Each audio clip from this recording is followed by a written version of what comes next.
I've seen so many things. So many that I wish to never see again.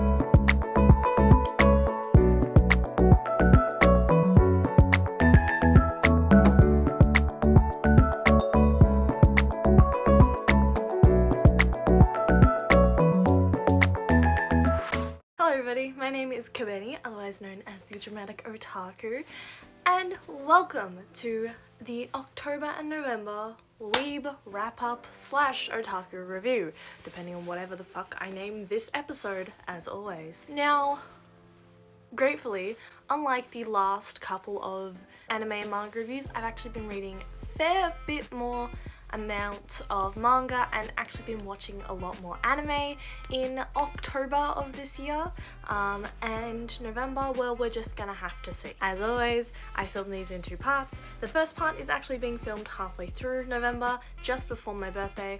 At the end of November, maybe we'll see what the fuck's happening, but hopefully I'll get to watch more anime in November. Anyway, we are just going to jump right in. As you can tell, I've been reading new manga this last October and slightly getting into November. If you don't know what this series is, it is where I go through some manga that I've been reading over the last 2 months. I review them, I review the anime that I've been watching for the last 2 months, and then at the end of the year, I will do a huge weeb wrap up because there's only December left, and I'll do a huge weeb wrap up of what I've been thinking for all the manga and anime that I've read over the course of the year. I did this last year with my everything I read and watched that I noted down in 2021. It was much less than what I've been doing this year. I have a massive list of anime and manga that I've been reading in the last year, so it's gonna be condensed into a top 10 list of my favorite anime and my favorite manga of the year. That being said, there's probably gonna be 2 of those episodes as I try to do the December Weeb Wrap Up and then the yearly Otaku Review. Just to let you guys know that if you are not new, but if you are new, again, this series we're just going over my favorite manga, or not my favorite, all the manga and anime that I've read and watched over the last 2 months. It is bi-monthly, it is not monthly, because oh my god, so much of my content would be this fucking series. Anyway, I'm very, very excited for this Weeb Wrap Up because one of my favorite series, Kaguya-sama Love is War, ended. Now I know, I should be depressed that my favorite series ended. However, I am very, very hopeful for a spin-off series, and we'll get to see my reactions to the last couple of chapters. Now, we won't be reviewing Kaguya-sama until the end of the October section because I read the final chapters between October and November. So we're just gonna skip right past that and get into My Love Mix-Up Volume 3. Now, I bought this when working on a school assessment. The last month, I've been solely focused on my school assessments. If you haven't noticed by like the semi-lackluster uploads that I've been doing in the last couple of weeks, that's because I've been doing school assessments. One of my assessments will be hopefully published to this channel eventually, but it's not guaranteed. When filming one of my short films for uni, I picked up My Love Mix-Up because I wanted to buy my friends manga because they were featuring in one of my films, and I felt like I needed to pay them back somehow because they were so kind as to feature in one of my films. So I ended up picking up, for myself, My Love Mix-Up, I think Our Son is Gay, Volume 2. I picked up Undead Messiah and Limit. I have not read those 2 yet, so we're not going to be reviewing those yet. Anyway, My Love Mix-Up. Now, I'm not gonna lie, I read this at the very start of October. I don't remember a lot of what's going on in this volume from memory. It is actually mainly these two having their relationship stuff going on in this volume. They do go to a snow lodge, or a lodge or whatever, and have snow shenanigans within this book. They go to a boot camp, and it's funny, it's quaint, it's humorous. Honestly, this is very cute. My Love Mix-Up is really cute, like a really cute manga series. I feel like it's losing steam a little bit. I think it needs to pick back up with these two and have them be more like of a heavy hitter solid romance, because the concept of My Love Mix-Up was really strong in the first volume and the second volume, and now that it's sort of going into the like romantic side of My Love Mix-Up, it's sort of losing the premise of the whole name, if that makes sense. It's very much going from, it's doing the same thing that Love Me, Love Me Not did, where it started off really strong, really fucking strong, and it's sort of fading out a little bit and going to the actual romantic elements. There is definitely still some edginess, that's not the right word, drama. There's still drama going on between all of the characters. It's obviously in its very early stages of its release, so of course all of this is going to be drama heavy, but it's very slice of lifey, if that makes sense. So My Love Mix-Up, I don't really have a lot to say about this volume. I just think it's very cute. I will still keep up with the series, and I will still collect the series once volume 4 comes out. In terms of physical books that I have, I also read volume 2. I got my hands on volume 2 of I Think Our Son Is Gay. I really still very much love these novels. I don't know what's going on with the little brother over here. I'm thinking that the little brother is either ace or trans. Don't ask me why I think that, I just do. He gives off the vibe. It sounded like they were dropping hints, but I don't know if they will do that. Personally, it would make sense if he was also in the LGBT, because he clocked his brother so easily. Granted, the mum did too, but like, you see the development of the series of the mum, obviously. This is slightly thicker than the first volume, though it doesn't really look like it. It is very slightly thicker. You get into more of the, like, backstory of the brother, or you get more of the thoughts of the brother in this volume, which I really like. You get more development of the family. You don't see a lot of the dad, which personally I kind of like, but you see actually a lot more of like a looking into the world of the actual kid, and again you see a lot of the little brother this time. In my notes I literally just say the same thing that I said to you before.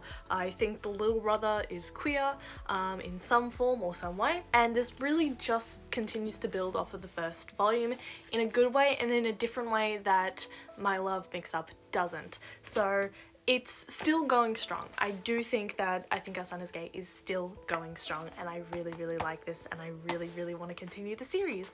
So yeah, now going from the realm of the physical, we go into the realm of the online. So I actually read it is a BL that I saw recommended to me on TikTok, or it was recommended on TikTok and I just like decided to read it because the concept was really interesting, and that is Crossplay Love Otaku X Punk.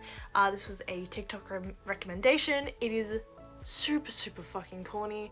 It plays like a shoujo romance. I've only read the first volume. There's apparently 3 or 4 or 5 volumes of it, and it's still ongoing. Personally, I actually really like this for its really corny aspects.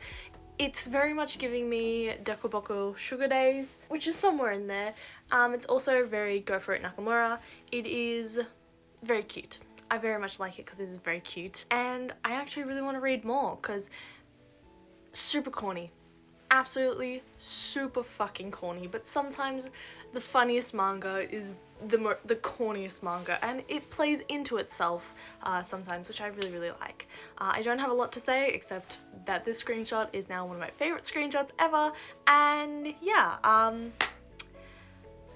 going past all that, we should probably talk about my cosplay, Kobeni from Chainsaw Man.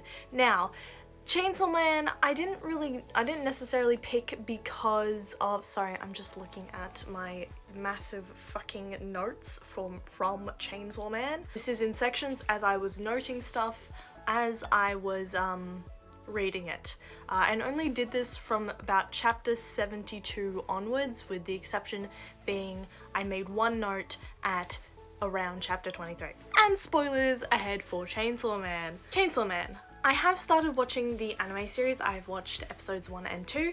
I haven't really watched up to where Kobeni is, though I have seen a screenshot and apparently Kobeni is brunette. I thought she had black hair and I'm really mad because if my hair was long again, I could easily cosplay Kobeni. Anyway, like naturally hair cosplay Kobeni. I love Kobeni as a character. I have read Chainsaw Man up to its most recent chapters. I actually read a chapter today.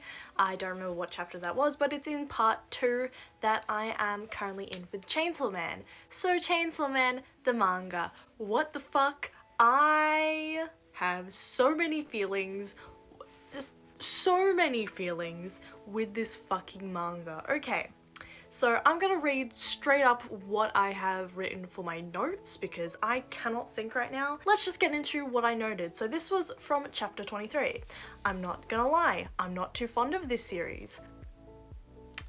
I'm cosplaying Kobeni. Something very clearly changed. But chapter 23, like the plot of a big mystery demon destroying everything, is engaging. And this is the first pervy protagonist I can actually get behind because he's had nothing to live for other than living itself before this point in his life. However, the rest of the plot points, adults taking advantage of his horniness to make him do shit, is really creepy, especially when you find out in chapter 22 that Denji is 16. So if you didn't understand that word vomit, it means that I really appreciate for once this main character being like super horny, mainly because it makes sense in his character development. He's a likable character, and most of all, he asks for people's consent. He does not just grab a bitch like people like Mineta. I actually respect Denji as a character, but when you find out that Denji is 16 in chapter 22, it's really uncomfortable because you've had characters that are clearly older than him taking advantage of the fact that he's a horny 16-year-old. So it makes me viscerally uncomfortable. Now we're gonna skip ahead. How many chapters? 50 chapters to chapter 72. I missed one chapter and suddenly the Assassin's arc has become so fucking confusing. Chapter 60 was missing from the Shonen Jump app. It's just a mess afterwards. Even leading up to it, the pacing was all over the place. Too fast, then too slow, and it all just feels like a fucking blur. I do like Aki's development, and I am a sucker for the harasser who goes soft and the mentor-mentee tropes in like fan fiction and books and all that shit. And at this point, it just feels right for Aki, Denji, and Power to be this like cute found family, and I love them as a little found family with Meow. So chapter 72, as I said, it missed chapter 60 on the Shonen Jump app. I don't know where it is, but even then, the whole like assassins coming to get Denji thing was really confusing to me. And again, like, I wasn't hugely into the plot of Chainsaw Man up until this point, up until like this whole found family thing came about. But even then, the found family element of Aki, Denji, and Power manifested itself really fucking quickly, and it sort of came out of nowhere but also made sense. The pacing of the first part of Chainsaw Man, especially for the first 72 chapters, is really weird. Like, even the way that like they introduce Pochita and then kill off Pochita I find like a bit fast in the manga personally. I'm very glad he comes back. Getting up to chapter 72 is where I actually got invested. I nearly very well stopped at the Assassin's arc because I just didn't understand what the fuck was going on. But I ended up continuing on with the series just because I was so morbidly curious about the gun demon or the gun devil. And the thing is, I was already 72 chapters into this series. May as well go the full length, personally, for me. So I just kept reading because I didn't know what else to read. I say that, I am now reading One Piece, so I like the development. I like the found family with Aki, Denji, Power, and Meow. Chapter 80. Probably should have seen that coming. Why? Why kill Aki? Why kill Aki in that way? You had to fucking fuse him with the gun devil, didn't you? You just fucking had to do it. Also, the future demon? Future devil's prophecy also mentioned Power. What the fuck are you gonna do to my girl, right? I love Power. She's annoying, but I love her. Because I love this found family. In 8 chapters, you kill Aki and you also say that Power's gonna die too. When the fuck's this happening? Chapter 81. Fuck off. Fuck right off. My found family arc. And it's gone. You just killed off my found family. Chapter 86. This is where this comes in. Okay, so chapter 86 is probably one of my favorite chapters, and it's when I started like really enjoying the series a lot, like a lot, if that makes sense. Like I started enjoying it around chapter 72, but as soon as I got to chapter 86, yep, yes. The whole date thing with Kobeni, super fucking funny. But fuck Makima. Royally fuck Makima, okay? At this point, I feel like the whole manga is very Devilman in vibes, as in if you like the Devilman series, you will like Chainsaw Man as well. It's a bit funny that they both have man at the end of it, and it's around demons and devils and all that shit. That's sort of why it gives me Devilman Crybaby vibes, but progressing onwards to chapter 90, I have just said yes 1, 2, 3, 4, 5, 6, 7, 8 times. Yes, 8 times. I don't remember why in chapter 90 I said yes 8 times, but I said yes 8 times. 92, self-aware Denji. Let's go. I also don't remember what that was for. Chapter 97, what the fuck do you mean part 1? Like I said earlier, Chainsaw Man's pacing, really weird. Really weird, and they could have dragged the first part out for a lot longer than it was and paced it a lot differently, but they didn't, and the pacing was really weird. And I don't know if it's just because, like, from all the manga I've read, the pacing is just completely different to Chainsaw Man, but like maybe it's because it's like the first proper like shonen manga? I don't even think it's even shonen, that's the thing. I don't know, it's just paced super awkwardly for- no, it's not even. I've read Demon Slayer. Demon Slayer is paced much nicer than this.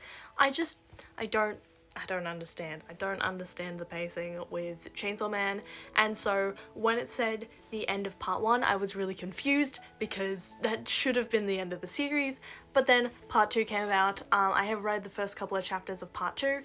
It is actually genuinely interesting seeing Denji become a secondary character as compared to a main character, and actually seeing like someone who has become generally what Power was. I can't remember the exact term right now.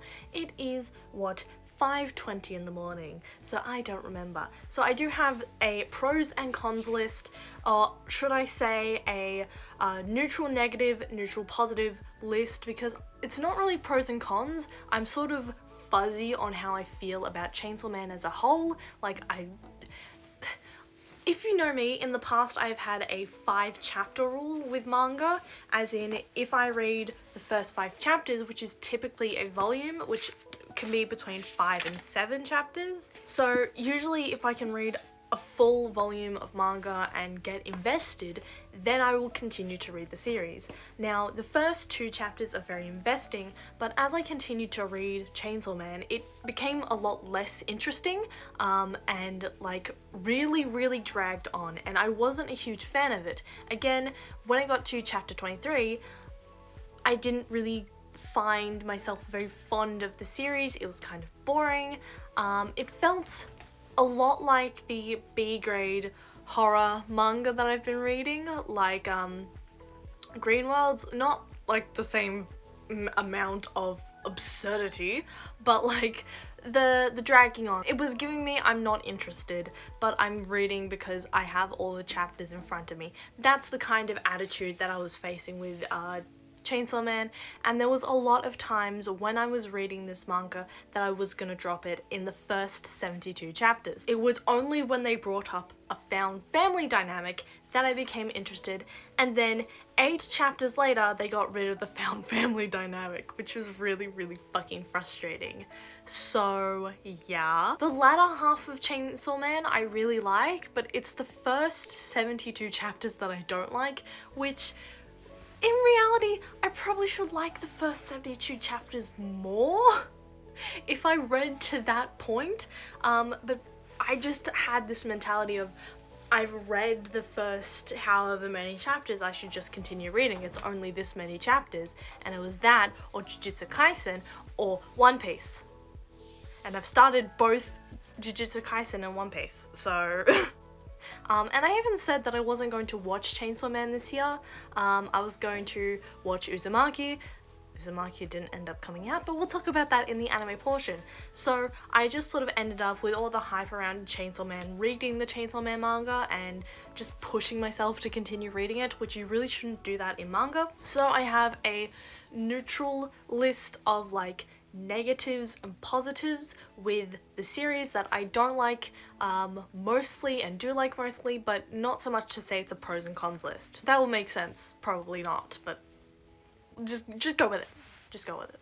So this is solely related to part 1 of Chainsaw Man and part 1 of the manga. First is the neutral negatives. I have no hard negatives nor hard positives, so we're going to the middle ground. 1. 72 chapters. It notably took 72 chapters for a smidgen of proper engagement in the story. As I said, I got a little invested at the beginning, but it took 72 chapters and that found family dynamic to happen for me to go, yes, this is a good manga. It took me 1 volume to get invested into Kaguya-sama. It took me 1 volume to get invested into Whisper Me a Love Song. It took me 1 volume, granted this is technically 3 volumes, but 1 volume to get into Inuyasha. Idle Dreams, 1 volume. Ouran High School Host Club, 1 volume. Demon Slayer, 1 volume. Okay, it didn't actually take 1 volume. It took an episode of Demon Slayer, but that's still 1 volume. It's not even 1 volume, it's like a couple of chapters. So to have a manga that I waited like 72 chapters to get actually properly invested in is really frustrating, but the fact that I did get invested in it does speak to like the writing style and the pacing getting slightly better. Next point, part 1 is giving Devilman Crybaby up until about chapters 86 to 90.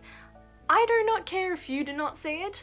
I do, and I can't help but make that connection when the enemies are referred to as devils and the prick's name is Chainsaw Man. I see so much Devilman in this, and again, if you like Devilman Crybaby, you will like Chainsaw Man. Continuing on, next point, what the fuck is this is all stuff I have just said already. What the fuck is this pacing in the manga? It feels so off compared to other manga that I've read.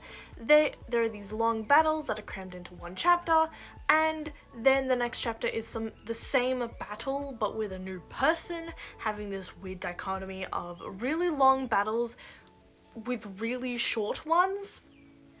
The battles in Chainsaw Man are really weird unless it's a one-shot, so, and like it feels like every battle is supposed to be a one-shot, but then they have these battles where it's technically a one-shot, but then it's the same mega battle, and I'm talking about the Assassins arc here, it was really weird how they were like bouncing from different enemies, but it was the same enemies at the same time. It was really weird, and the fact that I missed one whole chapter because Shonen Jump didn't have it, really fucked up the pacing for me, because I had no idea what was happening. Now, next point. I know I already mentioned this, but the main character is 16. And all the bitches you make manipulate him are significantly older. Oh my god, I forgot about the eye patch bitch. Just remembering that. The eye patch bitch that vomits into his mouth. I know for a fact when I watch Chainsaw Man, that bitch will be in it, and she just makes me so uncomfortable, because I know for a fact that she's thirsting over Aki, but the whole thing with Denji and that bitch just makes me so uncomfortable. So uncomfortable. As if Makima wasn't bad enough. I genuinely don't remember her whatsoever because they just killed her off like that. I'm so lucky Kobeni hasn't been killed off yet, but we haven't seen her in part 2. Maybe she lives a long and happy life after dancing with Devilman. Devilman? See, that... May as well have been Devilman. Number 5. Denji killing his father came out of nowhere and had very little plot relevance and was unneeded. And if you are sitting there going, what the fuck are you talking about? You agree with me, because they bring up at the most random time the thing that like Denji is like hiding within the depths of his brain is that his dad did not in fact kill himself, that Denji did it. And I just don't understand the relevance unless it comes in part 2. I just don't, at this point, do not understand, okay? Because the whole thing with Puchita, assumedly Puchita, like telling Denji to not open the door was about power and was about Aki. It wasn't about him killing his, that's the connection. He kills his loved ones. That's the fucking connection. But it's played off in such a dumb way, okay? The fact that it sort of just comes out of nowhere where it, like, the relevance just seems like it's not there. Seems like it's not there. No relevance is there. It is unneeded. Also, the fact that Denji doesn't show any love for his dead dad. The only thing that he properly loves is Puchita, it is power, it is Aki. He doesn't show any remorse nor any affection for his father except for sitting at his father's grave at the very start of the fucking series, and we do not get any mentions of his dead family after the first like 2 or 3 chapters. Denji killing his father came out of nowhere. Now that I think about it, yeah, killing the people that he loves being a theme for Denji makes sense, but I just plot relevance where? Unless it comes later in the series. And the little connection between Denji's dad and Denji, we don't see any flashbacks, none of that shit. It just came out of nowhere for me. So now is the neutral positives. I honestly like that Denji is a perv. The boy has nothing to live for at the start of the series, and his only wish being boobs I think is weirdly refreshing and funny. Yes, it plays into a weird anime trope, and this flaw makes every interaction with a woman older than him super fucking creepy. However, the way that it is done and that Denji actually shows character development and growth I find refreshing. Also the fact that he actually asks permission to do shit. It is honestly outside the cliche because he asked for consent. It's kind of hard to explain, but compared to the other perv characters, Denji feels different, and it might be because we see how he got this way of thinking. Also could be the consent thing, I don't fucking know. Next point on the positives. I am a sucker, once again, for the harasser that goes soft on the harassee and the mentor-mentee found family tropes. Aki, Denji, and Power are honestly very cute in this found family dynamic, especially with Meow. Where is Meow? What happened to Meow after Power died? What happened to Meow after Aki destroyed the apartment? Where is Meow? Is Denji taking care of Meow? I would like to know. Is Kobeni taking care of Meow? Meow doesn't know Kobeni. Doesn't matter. Where is Meow?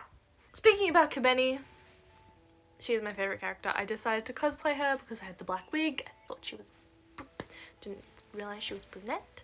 Anyway, I really like Kobeni. I think she's a fantastic character. She's really fun, funny, and I just relate to her on a spiritual level because she very clearly has anxiety, and I love that. So, yeah, she's my favorite character. I cosplayed her, and I cosplayed her in my favorite scene, which is probably most people's favorite Kobeni scene. And I like the open-ended future for power. Hopefully we get to see her again. I don't like the reincarnation of Makima. Really don't like the reincarnation of Makima so soon, especially since we don't get that for power. But obviously we are just in the start of the second part of Chainsaw Man, so hopefully we can see power again. Now, finally, that being said, personally I really enjoyed Chainsaw Man. I'm going to continue to be going with the series. I'm starting to watch the anime. Probably gonna be more disengaged with the anime than with the manga because I've watched everything go on before. And yeah, now on to the final part of manga for October, which leads into manga for November, that being Kaguya-sama Lovers Wars finale. So what I'm going to do is I'm going to be playing a bunch of clips from my reaction to the last couple of chapters, from chapter 276 to chapter 281. And then I'm going to be giving a review of the series as a whole rather than just the last couple of chapters, because I don't remember my thoughts for every single chapter. I do like certain elements of the last couple of chapters, how they would like bring it off per person, and I like how we get hints at the future of the Kaguya-sama universe. I'm hoping there's a spin-off, but I'll let the past me explain this for my ratings of the last couple of Kaguya-sama chapters. Also, there will be a video where I just release like the full versions of these videos. I and Chika are real. I and Chika are gay and they're real. Yes! It makes me so fucking happy. Like, I knew they had to do a final I chapter, so having her and Chika be gay is I love it so much. And like it's a like epilogue chapter in the middle of their final things, so clearly I doesn't really come up much at the very end of the story, but there is these panels here, and I says that Chika is the one for her. I and Chika are gay. And even Kaguya references it, because I goes, oh, I wish I could have just had this harem a little longer, being sarcastic. And then she goes, then Kaguya goes, well, wouldn't you just rather this lovely lady here, referring to herself? And that's when I goes, no, Chika's the one for me, thank you very much. And then Chika references that I has some stuff at her place, where they My ship is real. My ship is real. My ship is real. My ship is real. If not, it's very, very heavily implied that it is real. Thank you very much. So, I'm happy gay. Ino being a fucking loner, has bitten her in the ass. I just realized Ishigami looks vaguely like the previous president before Shirogane. Weird. I swear to God, they better fucking have a spin-off series for Ishigami and Ino. I want it. I want it bad. Will it be repetitive as hell to Kaguya-sama Loves War? Absolutely. But, like, who wouldn't fucking want that? And it's Ino and Ishigami. Who wouldn't want that? What the fuck do you mean? Chika's actually interested in a guy. Bisexual queen, thank you very much. But we're going to be reacting to my to the chapter 279. I'm a couple pages in and Kaguya is me. Chika, you stupid bitch. For her, the concept of love transcends all gender. Pansexual queen! Okay, so it's November, it's the 9th, and I am finally reading the last 3 chapters of Kaguya-sama, so we're gonna be reacting to that together. Okay. But did they really need the other Shiho sibling to, have a, last chapter? He wasn't really important until the last arc, so yes, Shirogane being the bigger man. Of course, this 180s. Okay, we're at 281. Why is the dad just like Richie Rich stripped out? Why? Should have given this teacher more development, honestly, because again, he's another character that's come in late game. Like, I don't understand why the teacher is there. He should have been there from the beginning, really. Then that would make this scene a lot more impactful. Oh, Shirogane, you fool. Why is her head so round? This one shot is like, they made her just, she's usually quite oval, but this shot, she's very round. She did the thing. She finally did the thing. How cute. Gomanutsuke is, with Ino now. I love that cat. Oh, now it's on Ishigami's shoulder now. Oh, it's so cute. Oh, chapter 181 is so cute. I love that. Kaguya-sama, love is all. So, I really like the way how Kaguya-sama ended, and I fucking adore the way that they handled the endings of certain characters. I'm hoping that they do a spin-off with Ino and Ishigami, though if they don't, that makes sense to me. It'd be a bit of a cheap sequel to do like Miko Ino Love is War, something like that, or Ishigami Love is War. Something like that would be a bit cheap for the series. If it's like something with a different plot premise, then I think it would be pretty decent. I would really love to see a Ishigami and Ino sequel for this series. But if that doesn't happen, it doesn't happen. It makes sense why it wouldn't happen. And leaving it open-ended, especially with the in the future epilogue for Hayasaka, I actually think was really, really interesting. I also love the little, like, it was a little bit of a queer bait. On behalf of Hayasaka and Chika. A little bit of a queer bait, but I'm taking it and I'm fucking running, okay? She, they, them, together. That is my headcanon. They are together in the future. They very heavily hint at it. So, Hayasaka is gay. I love her. And she's in a relationship with Chika. Also, the fact that they almost like reversed that in the next chapter, where Chika almost marries a pianist. I was so angry. Oh, I was so mad. So mad. But I think it's very funny. And the relationship between Chika and Kaguya I think is very sweet. I would have liked a different ending for Chika, or a different ending chapter for Chika, but I did like how it ended.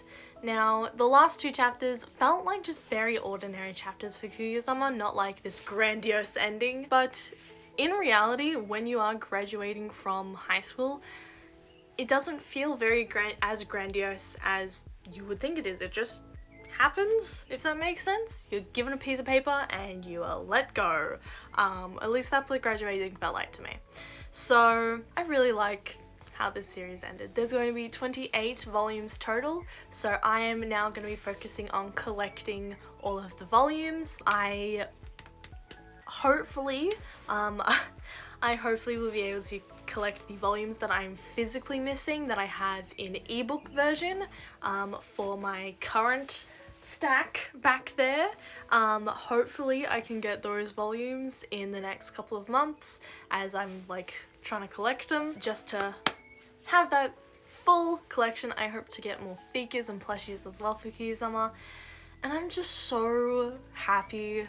Like, I really like how this series has been, the ups and downs of the series. This honestly, as I made the comparison a year ago now, I think, Kaguya-sama is very much the new Ouran High School Host Club in a very good way. And by that I mean, like, I think that Kaguya-sama is very funny and is going to be looked back on, and people are going to be like, oh yeah, I love that series. Like, I remember when I like was getting into anime and like I watched Kaguya-sama and all that.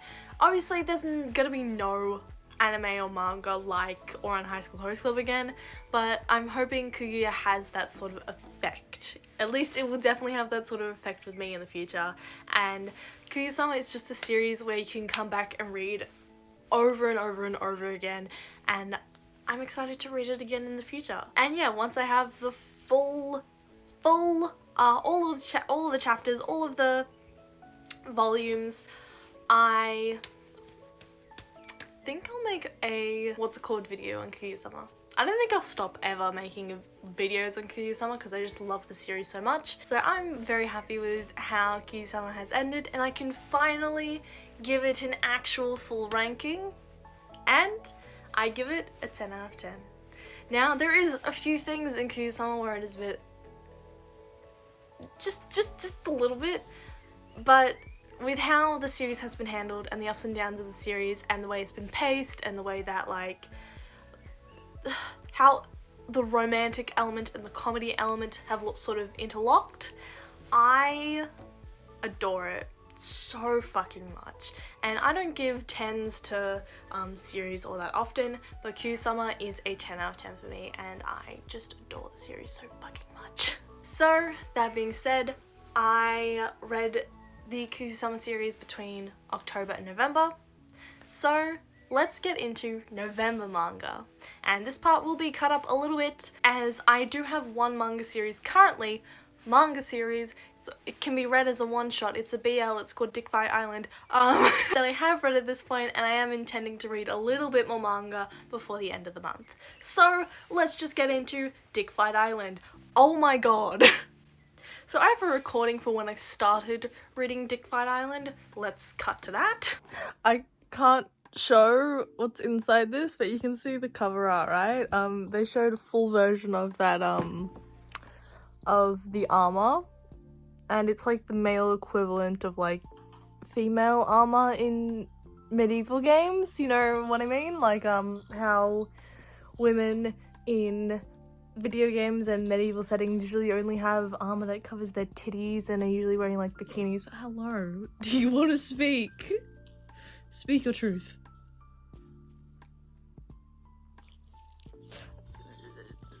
She agrees. Anyway, their armor is exactly the same as women's armor that's like a bikini, except just for their dicks. And then a little bit extra. Why can't men's armor be like that? Why can't men's armor be like this constantly? The role reversal is really funny to me. Also, to be manly, you have to show your ass in this series. I fully agree. This book, so there's multiple volumes of Dick Fight Island, and it leaves off in an ambiguous way where it can be a one-shot, but it can also be a series. Interesting. So I literally bought it for a laugh. I bought it because, again, this is something that I saw on TikTok and was like, I need to review this for the channel. This is too fucking funny to pass up. With a name like Dick Fight Island, hello? So the premise of Dick Fight Island is there's these series of islands that are isolated from the rest of the world. The rest of the world is called the Outside, and it's a very tribal, like,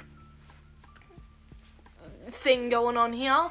And every 4 years they have, I can't pronounce what it was, ceremony where they fight with their dicks. And how do you fight with their dicks? They have to make the other come. And they have all this elaborate armor to protect their manhood.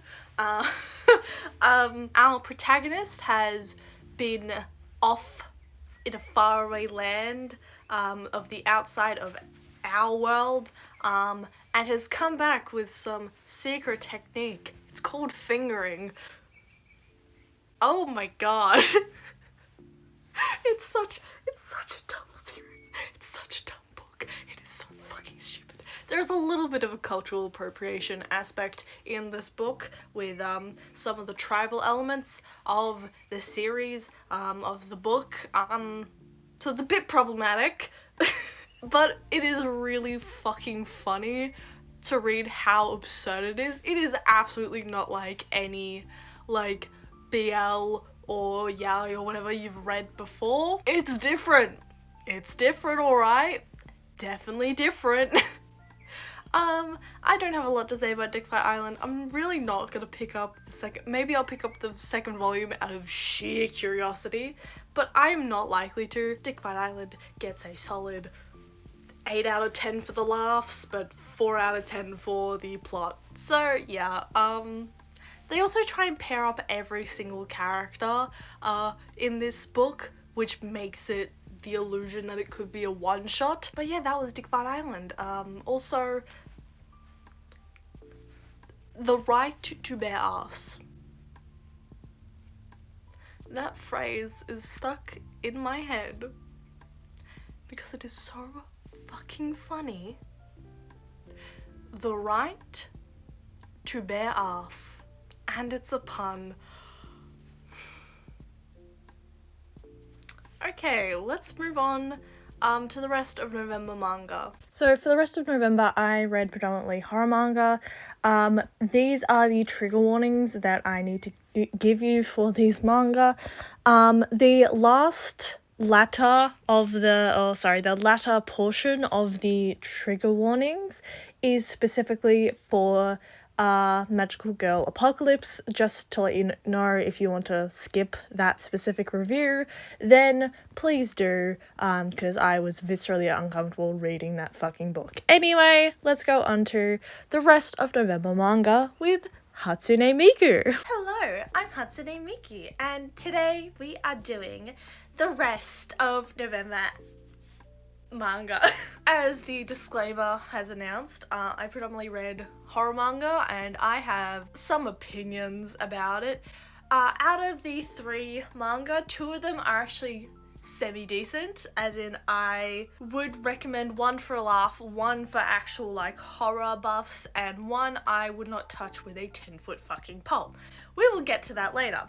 However, we're going to start with the 2 books that I actually decently like. So we've got Limit and The Undead Messiah. Now, story behind these 2 volumes. First of all, I didn't get to finish Limit because this has, I think, 6 volumes and I only have up to volume 4. Whereas The Undead Messiah, this is the last volume and I read the other 2 online, and I did read the other 3 volumes online of this. I can't get volume 5 or 6 literally anywhere unless I buy the physical volumes, and I got these, why did I put it down? I got these in a $5 bin at Minotaur Comics, and these were the only ones there. I say that this one was the only one there of Limit. Undead Messiah, there was multiple of these, but it was all volume 3. But seeing as I actually liked Limit significantly more, let's talk about Limit. Oh, also of note, the scans online only go up to chapter 10, and this starts at chapter 12, so I missed chapter 11, though I could piece together easily what happened in chapter 11 based on chapter 12. Anyway, Limit. It is from my notes, a manga series from the horror manga series from the perspective of Mizuki Kono, a high school teen girl who is in the popular crowd, and she lives her life pretty much going with the flow of society and not stepping out of line as to not get fed to the wolves, essentially. And on the day of their school trip, of popular girl Mizuki's school trip, their bus fucking falls off a cliff. So life ain't going quite swimmingly for Mizuki after that. And now it's her against 4-ish of her classmates. One of them being one of her friends who isn't actually really her friend, because obviously popular girl syndrome, they're not actually friends, they just hang out with each other sometimes. And during the series, one of the girls who survives, who is the super unpopular girl, pretty much goes psycho, because she is now in power because she has a weapon until that weapon is taken away and she no longer has power. It's a very interesting series. It's a very fun, like, psychological horror series that I like, and it's very, like, I think I like this the most because it shows a lot of, like, female psychological warfare, I guess. As someone who's born of the female gender, personally, I do think this is a very, like, in the mind of teen girls and, like, teen girl psychological warfare that you have typically in, like, social settings at school. It's very much that, but in the wilderness where you literally have to survive, and it's strongest takes all, or crazy bitch with a fucking weapon takes all. I really like it. They do at one point bring in a guy, and I'm just like, yay, because we needed a man in this story. And that's not me being a man hater. That's me going, I actually really liked this when it was like women playing mind games in a very teen social setting. I thought that was, like, really cool and a very, like, battle royale-esque, like, mentality, but with, like, teen girls, and it's teen girls trying to work together with also being, like, really distrusting of each other and also, like, trying to stick together but also trying not to fucking kill each other at the same time. And then bringing a guy into the mix just feels really fucking cliche because it's always, like, strong, powerful women, and now we have a man, and so we can rely on the man. That's what it feels like with this manga, pretty much. They do, like, push the guy off to the side most of the time, but the fact that they brought in a guy for no reason kind of just made me go, oh, cool.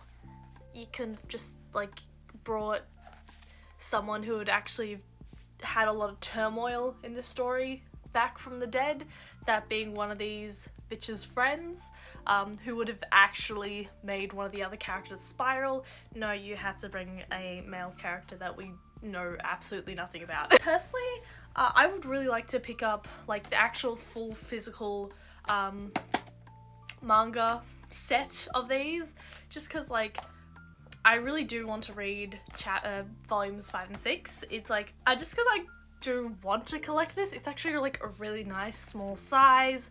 Like, it's, I don't know, it's just aesthetically pleasing, this, like, little horror series, and it's very, very, like, feminine. Pretty much, I like Limit because it has a very feminine side of psychology in it, like the social warfare of teenage girls, put that into a life or death scenario, and I actually really like that concept. I don't think everyone will like that concept, but personally it's something that I personally just enjoy, weirdly enough. It's like, as someone who was an introvert and got to see all this from the sidelines, it's really interesting to, like, see that compacted into a life or death scenario. And there is actually death in this story. It isn't just psychological horror, it's like murder horror as well. So I don't know where you're gonna fucking find Limit past chapter 10 online. I was just lucky enough to pick up volume 4, which just so happened to bounce off chapter 12. So, yeah, I would give Limit a read if you can find more than 10 chapters. So going from a very feminine kind of horror to, oh my god, this is such a, like, bro-y kind of horror, we have The Undead Messiah. This is zombie movies, every single zombie movie brought into one horror novel. I'm surprised this isn't fucking parody, but no, it's an actual genuine horror novel. Now, I pretty much judged this by its cover because the cover art isn't all too nice. The inside art is actually, like, decently better, but is still so cliche. Oh my god. It is the most cliche zombie horror manga that I've ever fucking read. Like, I could predict everything as, like, soon as it fucking started, right? I read the first 2 volumes online and then read the physical 3rd volume. All 3 volumes can be found online, pretty much. And we're gonna go through my notes because I pretty much stopped taking notes after volume 1, but I have opinions. So, red flag number 1. Chapter 1 is called Gaming is Life. It always starts with a kid. It always starts with a kid playing fucking video games and knowing how to defeat every single fucking zombie. It always starts like that. I'm pretty sure that's how fucking Green World started too. Not with so much video games, but the character being like, yeah, this is my normal everyday life. It's how Magical Girl Apocalypse also starts. This is my normal everyday life. Fuck it. This is how Limit starts as well. This is my normal everyday life. It just so happens that this prick also plays video games, and is obsessed with zombies and wants to kill zombies. Feels a lot like an Attack on Titan copy there, similar to Green Worlds as well. I would call this Green Worlds, but tolerable. Like, Green Worlds you have to read brain dead. There is actual thought that was put into the Undead Messiah. It's just incredibly cliche. Also, main villain's super fucking hot. I don't care that he's a zombie, and it doesn't matter that he's a zombie and half his face is like gone. He's hot. He's hot. The villain is hot. Boring, but hot. Anyway, let's continue with my notes. Off the bat, a very manga-esque manga. I hate the main character. He's every weeb who says they would survive AOT just because they've watched AOT. Anime fallacy. One of the characters' last name is fucking Jaeger. So, now, I will say, this takes place in Switzerland. The actual setting for the manga is in Switzerland. So, it wouldn't be out of the realm of possibility for Jaeger to be an actual name in Switzerland.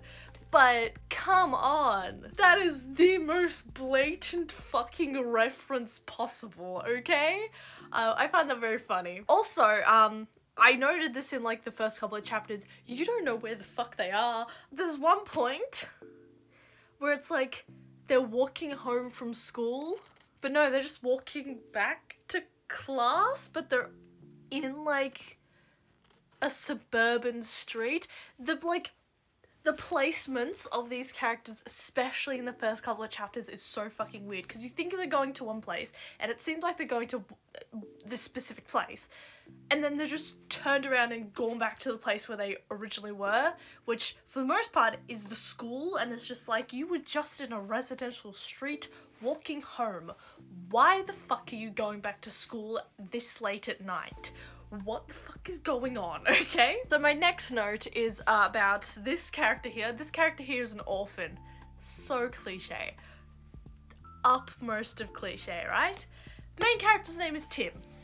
My note. Tim bitching about his dead dad feels like a dick move to the girl who's literally living in an orphanage.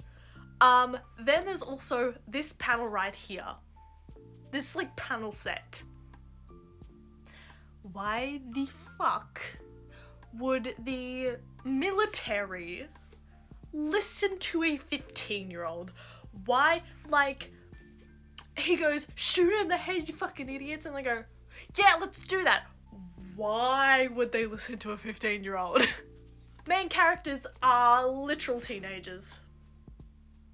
Like, I get every shonen character is a literal teenager, but this is like a teenager in the real world, and the military is listening to a 15-year-old to shoot the zombies in the head.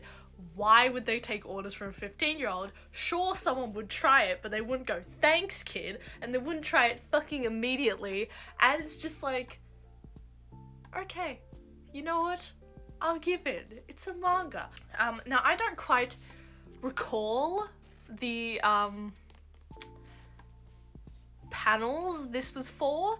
However, this next, like, string of thoughts could pretty much sum up what my opinion is for the entire manga series.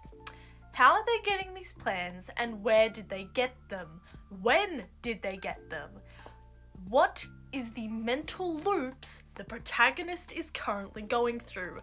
No 15-year-old would fucking think like that, right? So, basically, the actual plot line of this story is Tim, conventional, nerd, likes zombie games, plays zombie games, has played every single zombie game. They make a reference to COD, even though they don't call it COD because it's manga and they can't say it's COD. He likes playing zombie games and a zombie outbreak starts, and it starts with his dad, but it's because his younger brother, who is actually his cousin, is born a zombie because of this magical herb that his mother took, and because his mother took this herb, he is a zombie. So when he bit Tim's dad became a zombie, and Tim's dad bit everyone else in the hospital, and then Tim's dad somehow fucking escaped, and so Tim had to confront Tim's dad, the zombie,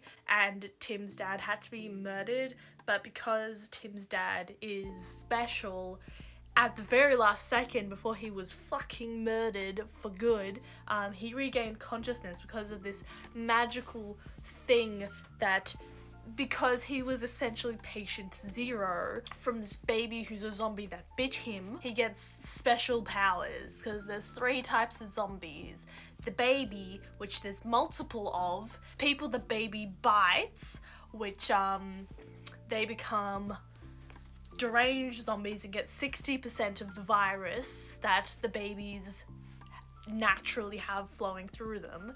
So they get 60% of the virus and then become the S zombies. But if an S zombie bites another person, they become N zombies, meaning that they have 30% of the virus and don't get the special abilities that S zombies gets, because S zombies function like normal humans, except they lose their feelings and emotions. Tim becomes an S zombie, and it's left up in the air if he gets his feelings back or not. I don't fucking know. The villain's hot.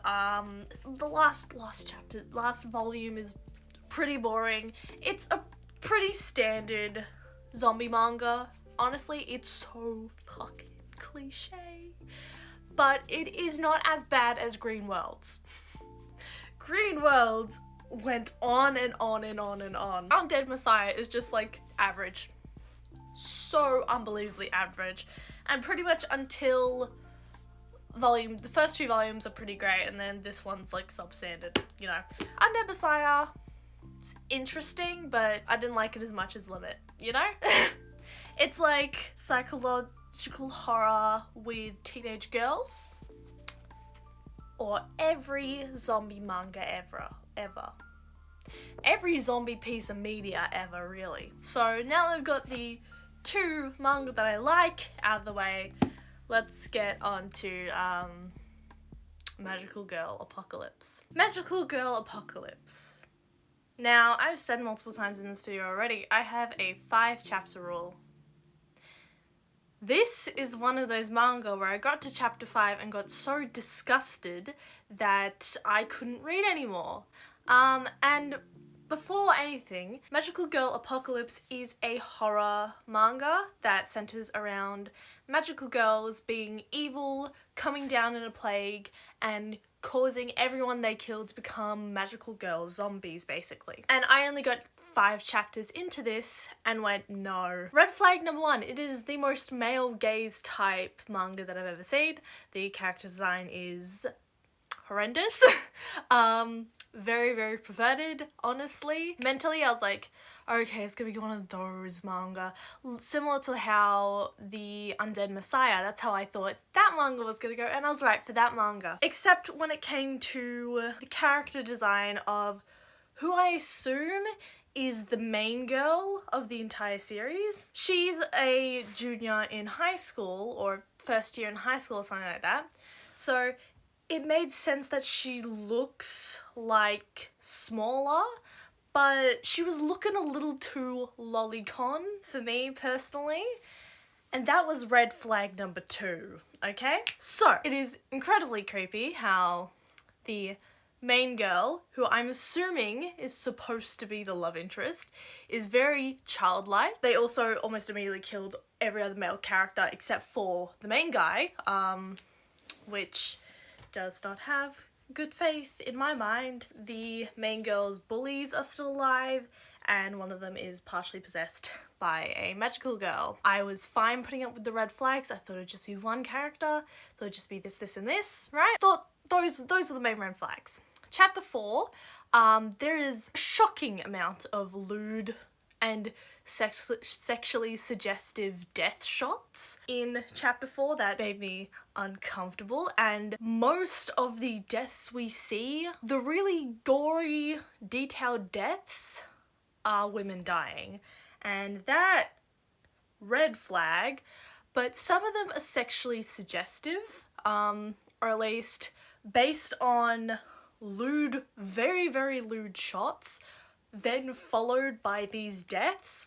It seemed very sexually suggestive. This is chapter 4. This is the third red flag in 4 chapters, okay? The first thing that we see in chapter 5 is a rapist necrophilic cop with his dick out. And this thing where I thought that the main girl looked a bit like a lolicon, well, the rapist necrophilic cop literally calls her a lollipop, which I did do some digging on Urban Dictionary because I had slight suspicions that was a lolicon term. It doesn't seem to be a widely known one, but there was an entry for lollipop as a lolicon term, so I don't know if it's common or not, but that was also a big red flag. Then we see a literal child. If it wasn't bad enough that the main girl is a teenager, probably 16 max, she is drawn almost exactly the same, if not just like more curvy than a literal like child character, as in this child character is actively seen to be a little girl, right? Is a child, is like 5 to 7 is what I think it is, right? Her age is not distinctly said. Remember how I said a little bit back ago there was a girl who was possessed by a magical girl? Yeah, this particular magical girl can transfer between bodies of hosts. And to transfer, she has to kiss the other person. So you have this girl who is a 16-year-old kiss a 5 or 6-year-old, which so gross. So very fucking gross, right? And all of that, I was very disgusted, but willing to, you know, at least give it one more chapter. I was heavily thinking that this was something to do with lolicon, but I was like, you know what? Maybe it's not. Maybe it's just doing that because it's horror. You know, trying to give the benefit of the doubt to this manga. And then that child character that got possessed by the magical girl on the last page of chapter 5 is doing an ahegao face. Actual child character, not a old woman that looks like a child. No, actual child character is a young girl doing ahegao. That was all in chapter 5. Safe to say, I did not want to touch this fucking manga anymore. So yeah, my 5 chapter rule stands. I do not recommend Magical Girl Apocalypse because it's not worth it. It is not worth it. I'm sorry. In one chapter, I was just so thoroughly disgusted by all of the content, and I get it's supposed to be horror, but the thing with this manga is that there's seriously weird sexual undertones to this manga. To the point where I have a feeling it's like got some sort of like lolly like dog whistle shit. I don't fucking know. It's really fucking weird and I don't like it. And yeah, I don't recommend Magical Girl Apocalypse because it's gross. I'm not willing to continue. I'm not even willing to give it a chance, right? If someone comes into my comments and goes, no, actually Magical Girl Apocalypse is like the best thing ever, tell me why the fuck there is an actual child doing ahegao at the back of chapter 5. Tell me that. Okay. That's all I'm saying with this fucking manga. This gets a 0 out of 10 for me. I don't give those around often. 0 out of fucking 10. No fucking thank you. Okay. That being said, we are going to refresh and move on as we go into the anime portion of this video. Obviously, there's gonna be spoilers for all the anime that I watch, and I will be cheating a little bit for November. So let's move on to October anime. So October anime, so I kind of only just watched Spy Family Part 2 and Chainsaw Man, because I was expecting Uzumaki to come out in October. It did not. It is coming out in 2023, which I'm really disappointed about. I was so fucking excited to see Uzumaki. Turns out it's not come out. It's not coming out until 2023. It's been pushed back again. And yeah, I can't really talk about Spy Family because it's still airing, but first of all, no, I will talk about Spy Family because technically the first part finished. I will continue to talk about Spy Family as I pretty much know what's going to happen as I'm up to date with the manga. So Spy Family Part 2. We finally get to meet Bond. So happy. He is so fucking cute. I love him so much. We also get to see more of Yor, and I love that. I also think that the opening for Part 2 fucking slaps. Fucking slaps. I've never, like, bopped so hard to a fucking anime opening, and I immediately added it to my Spotify liked. So that's how much I like the opening to Spy Family Part 2. The visuals are fucking amazing as always, and I'm very excited for the rest of the series. Chainsaw Man, animated very beautifully. I've already given my review on Chainsaw Man. But there is something that I did watch in October that I would like to review, and that isn't anime, but it is something spooky from October, and that is Wendell and Wild, which is a claymation movie, claymation movie along the lines of, say, Coraline, or maybe a Tim Burton movie, where the protagonist is black, and I fucking adore it. Now, I do note that the protagonist is black because of a lot of stuff that Tim Burton has said in the past that has been super fucking racist, and basically him not casting black actors and actresses because they don't fit his art style. Well, Wendell and Wild proved that wrong, as the main protagonist is black, and there is multiple POC characters in this movie, and it's fantastic.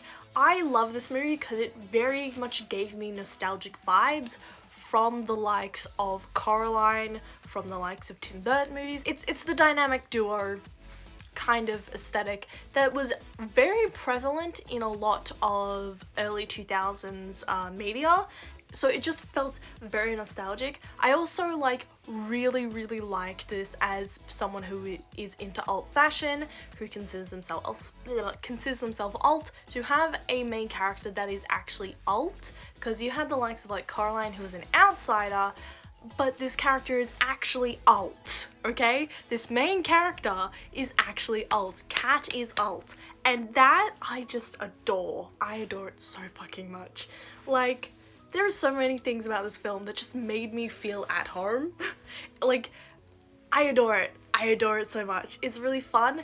There is a little thing that I really don't vibe with, which is the sudden switch of it's not Beelzebub, it's something along the lines of Beelzebub, but the sudden switch he takes, because apparently it was just, he was very concerned for his sons, Wendell and Wild, and that's the reason why he didn't want them to come to the surface. He wasn't like really angry, which we kind of, at least I kind of expected.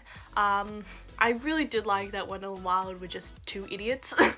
And the real, like, villains was capitalism. But I expected, like, this big demon dad fight, and it didn't happen, which I was a little bit disappointed about with Wendell and Wild, but I did like pretty much everything else in the series. I did like that, like, Kat, like, was blaming herself for her parents' death, and as grim as that is to say, it, like, made sense that that's her character. Plus she's 13, so that being the most prevalent thing that she remembers about her parents is their death and that she caused it. Very, like, natural for the character, which again made me like this movie a lot more. There wasn't, like, what is it? There wasn't too many things that I hated. It's like, it's a kid's film. It's a kid's film. It's a good kid's film, and I really liked it. I also liked that they gave Kat demonias, which is, I don't know why, it just made me giggle a little bit, because, like, you don't see demonias on characters. You don't see demonias on any child characters, and you don't see demonias on, like, in a lot of media unless they're, like, punching down at the alt character. So they gave Kat demonias, and that made me kind of happy, not gonna lie. But yeah, I really like this film. It's a very cute, spooky film. It was perfect because I watched it a couple days before Halloween. Did I watch it on Halloween? I don't remember. I watched this instead of The Addams Family, which I watched The Addams Family on Halloween every single fucking year. And I really, really liked Wendell and Wild. The last couple of minutes nearly made me cry. Not even, I think the last 2 minutes nearly made me cry.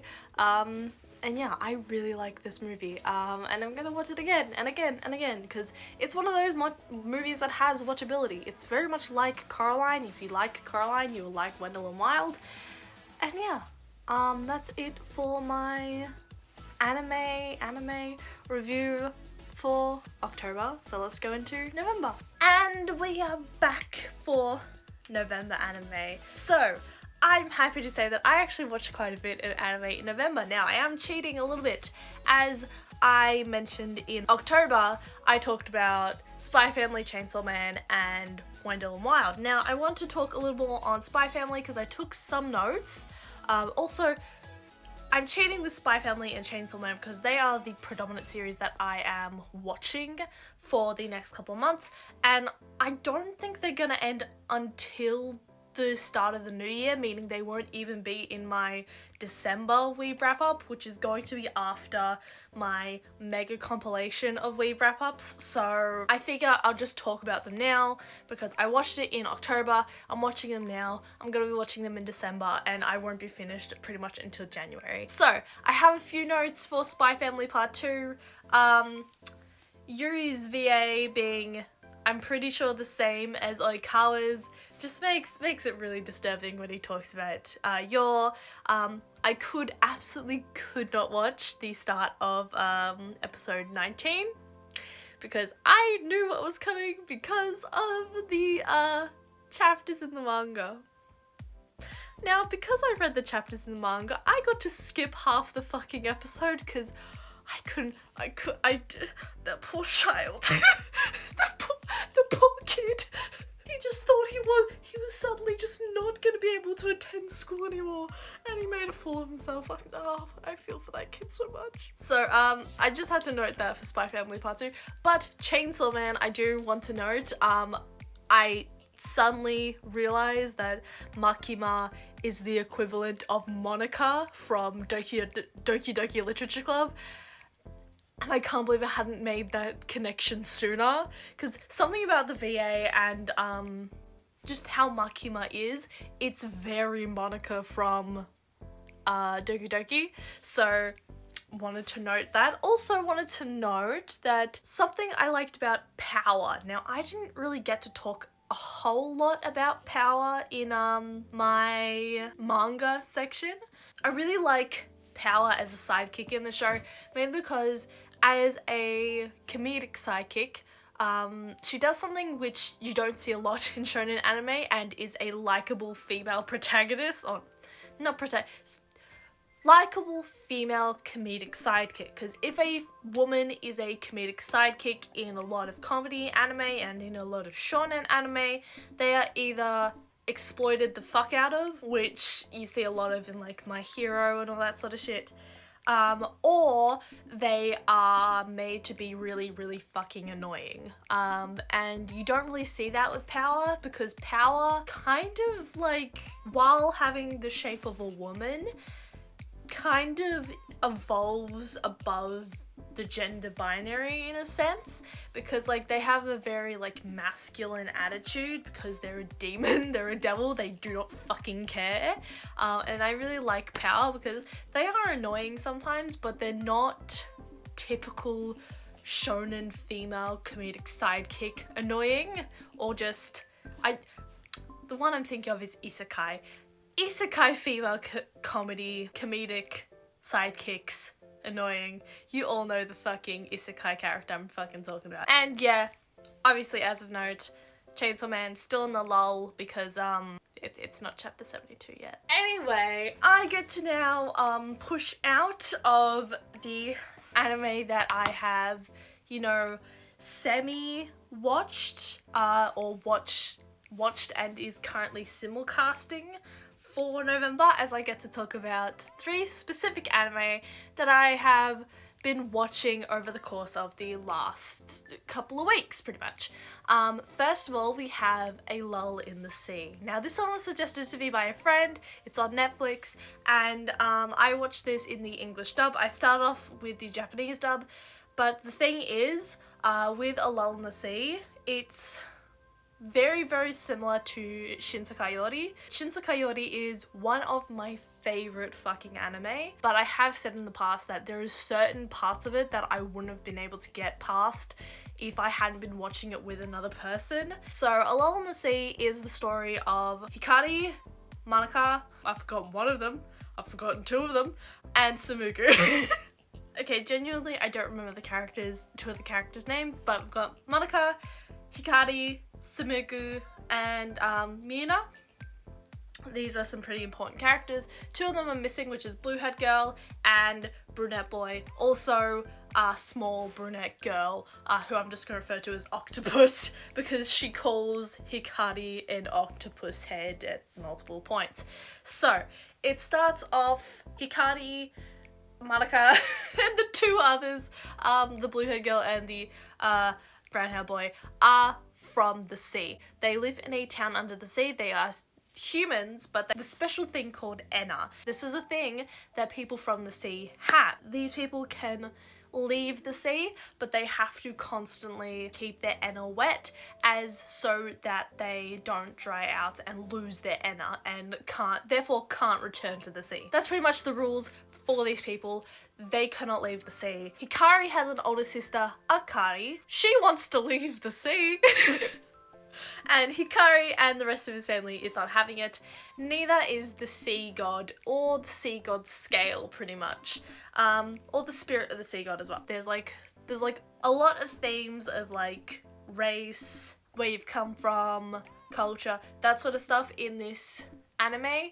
But it talks to it through people who live in the sea versus people who live on the land. That's a big theme for this series.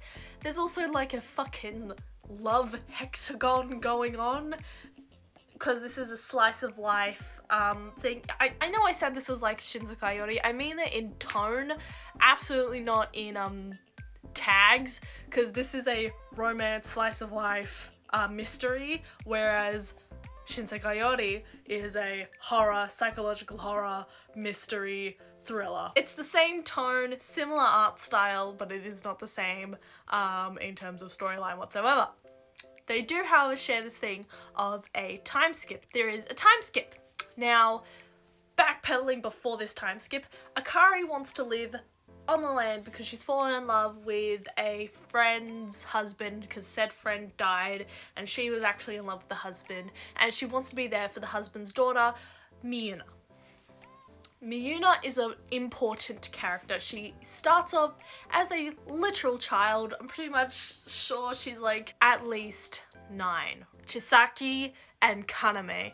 That is the 2 people I am missing, okay. Hikari, Kaname, Manaka, Tsumugu, and Chisaki are all 14 to 15. Also, Miyuna has a best friend who is the octopus girl. What is her name? Sayu. Akari wants to be a mother to Miyuna. She causes this whole thing to happen where the people in the sea and the people on the land are getting further and further apart in terms of their relations with each other.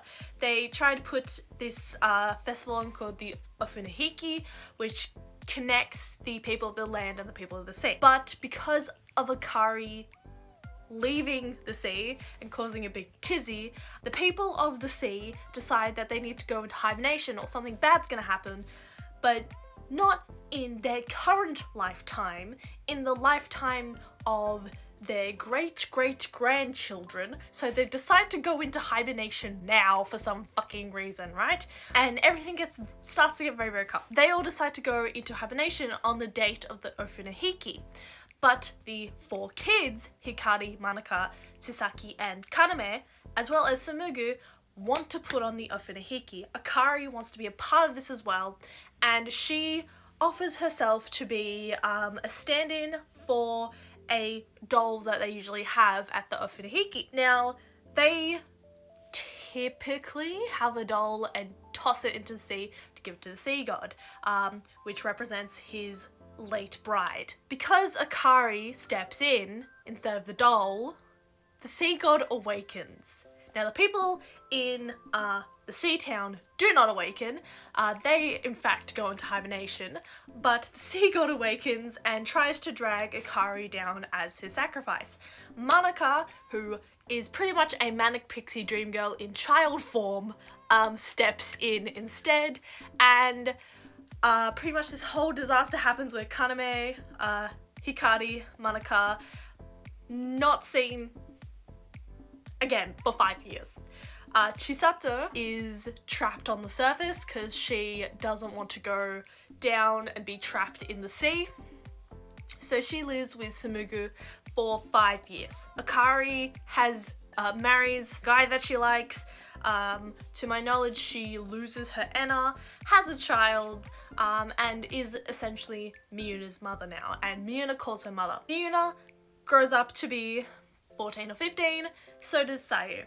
And in 5 years, the ocean starts to freeze over.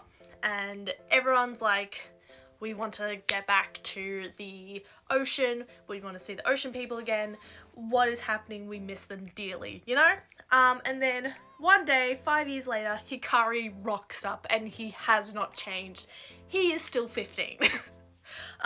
So Miyuna is now the same age as him. Now you can understand where this is kind of going and how I mentioned a love hexagon before. So before the time skip, Chisaki, Tsumugu, Manaka, Kaname, and Hikari were kind of all in this hexagon, and because they're older now, Chisaki and Tsumugu are out of the picture, but because of weird relationship dynamics, they're still in the picture, despite the fact Tsumugu is not in the picture whatsoever.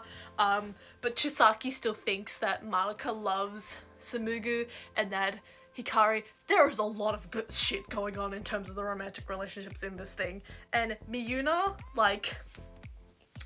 sims for Hikari, Chisaki at one point sims for Hikari, Manaka is in love with Hikari. It's fucking Jesus Christ. Now, from the beginning of the series, pretty much, you know Hikari and Manaka are gonna end up together. The ending of the series is very open-ended on what happens.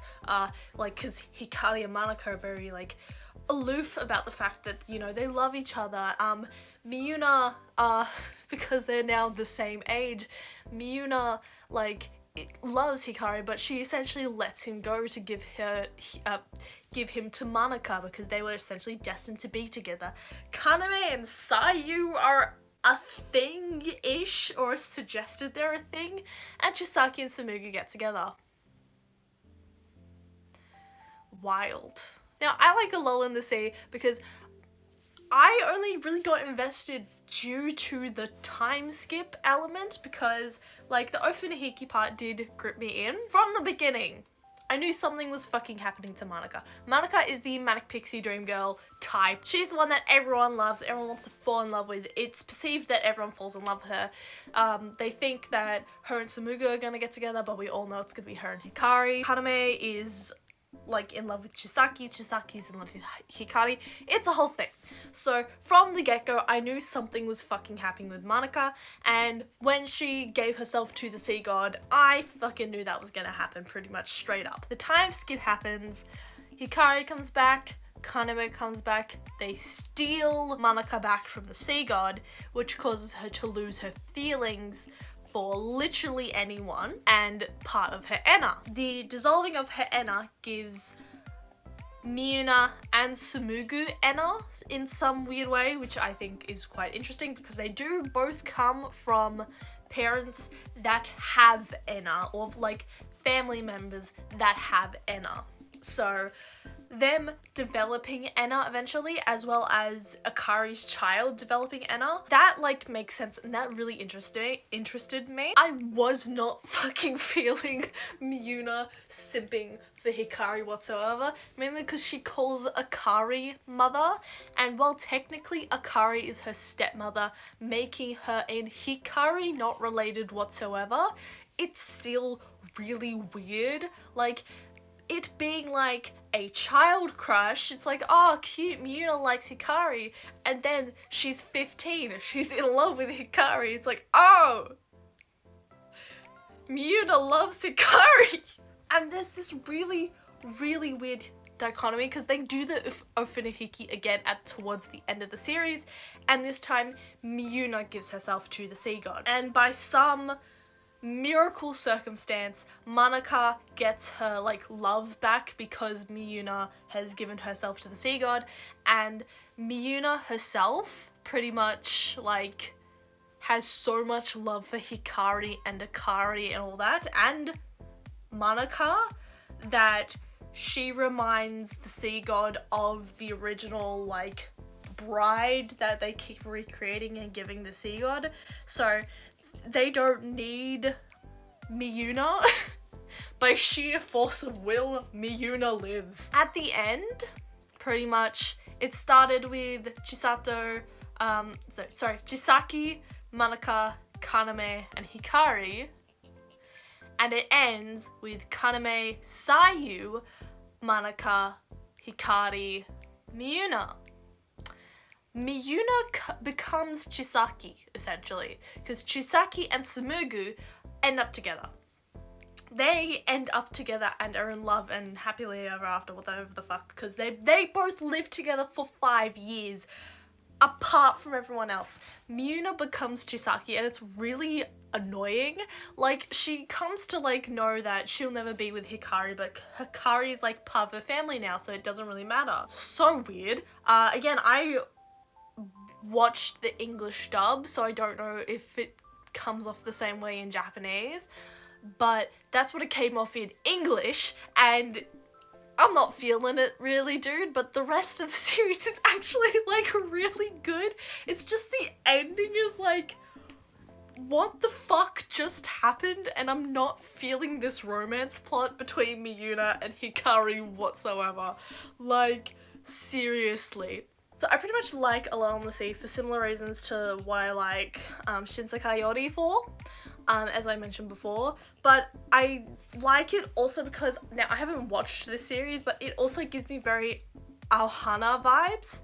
So if you combine Shinsekai Yori with Aohana, that's pretty much A Lull in the Sea. What I mean for my love for A Lull in the Sea is the same as Shinsekai Yori, is it's very mixed. Like, I like this series, but it took me a while to get into it, and like, There are elements that I really, really don't like about A Lull in the Sea, similar to Shinsakayori. It took me a while to get into it. I wouldn't have watched it if I wasn't with someone else. And like, in the end, I did really like it, but I have really strong conflicting feelings about it. I have less conflicting feelings about A Lull in the Sea, but I still have conflicting feelings about A Lull in the Sea, and like, in terms of the characters, like Miyuna overall is actually my favorite character because she has so much character development.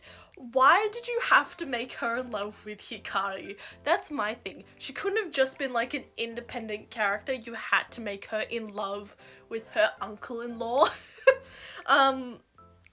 So like, in terms of character-wise, Miyuna is like the best character. Manaka is, again, Manic Pixie Dream Girl. She doesn't really have a lot except for the fact that she's like whimsical, right? Kaname is really bland, but is like the standoffish, cool, not standoffish, the very like cool, tone kind of guy, like sees everything and drops truth bombs. Tsumugu is like the really like the quiet type. Tsumugu is the quiet type. Very similar to Kaname, but Tsumugu's just more. It's just better. Chisaki's a mess. Chisaki's just a mess. And Hikari is a typical protagonist, pretty much. So Miyuna ends up being the best character because of her genuine growth. But it's still just like a little weird. Would I recommend A Lull in the Sea to anyone? Absolutely. It's a really good, like, a really good show. And it gives off the like feelings that I had for, or it gives off the tonal feelings of Shinsakayori, while at the same time having like the emotional beats of Alhana. So I would absolutely recommend A Lull in the Sea. I really, really liked that fucking anime. But of course I can't just talk about A Lull in the Sea the entire time. I did go on a huge fucking rant about Chainsaw Man, so I probably should keep it a little more brief for other series. Let's talk about another. And I'm not saying that as a, like, transition. No, the anime is literally called Another. So this is the horror anime Another. I will say in the beginning, it very much gave me Until Your Bones Rot vibes, where there's a lot that you can say and they're just not fucking saying it. And it was excruciatingly frustrating to get into this anime. I would have not been able to watch this simulcasted, to be quite honest, because it gets interesting like 5-6 episodes in, which is halfway through the series because this is a 12 episode anime. So pretty much Another is an anime where there is a curse going on in this school, specifically in this class of 3A, I believe it is. Or 3C, I don't remember. I know, it was a 3, okay? This new student comes in and the curse is pretty much, if there is an unlike even tables and chairs, like, and like there's gonna be a phantom student, and if there's not enough tables and chairs, then the phantom student will fucking kill everyone. And every year it's the same class 3 that gets in trouble, and pretty much death happens to. Pretty much, if you've seen any of those like scenes that's really outrageous and just gory of people dying, like the girl falling down the stairs and her umbrella spearing her through the neck, they come from Another. So it is a death game, not a death game, but like death curse type anime, and you're led to believe a lot of the time that the main girl is dead. Spoilers, she's not. But she gives off that aura because in order to make sure that no one's cursed, they pretend someone's dead. But plot twist, it isn't the class that gets cursed because of students, they get cursed because of a teacher. Personally, I did end up liking Another towards the mid to end of the series. It is so unbelievably difficult to actually physically get into, just because of that start, like those first 4 episodes where it's like, I could tell you this, but I'm not gonna.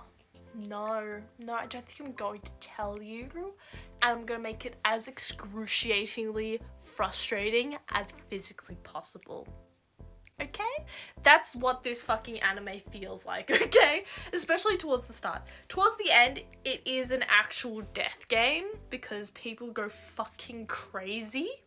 And actually start to think that the girl that they purposely made dead so that nobody would die in the class, they start to think that she is actually dead, but she's not. It's interesting. Honestly, another is genuinely an interesting horror anime.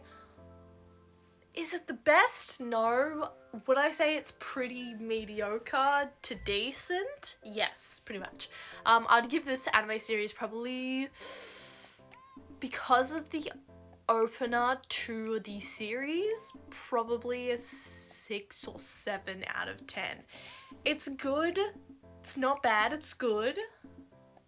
But it is really, really frustrating and does have that until your bones are up. We could tell you everything, but we're not fucking gonna, which I keep finding, and it's really, really frustrating. Now, the last anime of November. This one I am technically cheating because I have 2 more episodes until I finish it. However, pretty much after I finish recording this, I will be finishing the series, and that is Licorice Recoil. Now, earlier in the year, you may have heard me call it Licorice Recoil, which I actually like more than Licorice Recoil. However, I've been watching the English dub because I've been watching it while sewing, similar to what I did with A Lull in the Sea, and they've been calling it Licorice, which I'm just like, L-Y is lie, right? I'm not crazy in thinking it was Licorious. Like, I'm not crazy to have thought it was Licorice Recoil, right? Licorice Recoil, first of all, sounds like Licorice Recoil when they say it in the English dub, but Licorice Recoil is actually really fucking funny. Now, I didn't think I'd like Licorice Recoil just because the concept feels very, like, male-based, like, the audience should be male. But like that it should be like gory and horror based and psychological horror. Like these children, these young girls are objects, you know? That's what I thought it'd be going in. It's not. It's actually a really nice, warming, like, comedy series. Like, there is action, there is death, there is gore, obviously, because there's the death part, but it's like an actually like really nice, light-hearted comedy series, particularly that, like, seems very feminine-centered. I don't know if I'm just thinking that because I want to think that, because I like to think that the 2 main characters are lesbians. There is also a gays. The gays were in this. Like, protector guy, Teach. I am missing his actual name right now. He's gay. And the savior for our main character, Chisato, is his lover. It's heavily fucking insinuated to that anyway, and they are both seen as Chisato's dads, so, gay. And I'm convinced that Chisato and Takina are lesbians. Is that just because of my stuff with, Kaguya-sama? Maybe, maybe not, I don't know.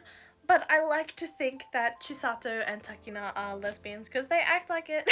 But I surprisingly really like this series. It actually has a really decent story. Takina has been discharged from the Licorice Initiative because of disobeying orders, not because she wanted to, but because she needed to, essentially. Chisato is one of the top licorice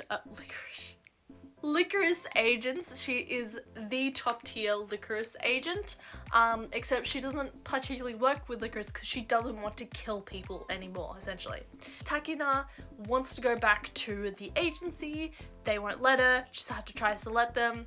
They're not having it. And they essentially start having a bond together while solving the mystery of where 1,000 guns have gone and what they are being used for. Now, towards the end of the series, we find out a lot about Chisato, that she has a artificial heart, that she's slowly dying, and that is where the gay comes in. Quite literally. Because this is where we find out about Teach and the savior guy who saves Chisato and gave Chisato the heart in the first place. We find out a lot about Chisato's relationship to those around her.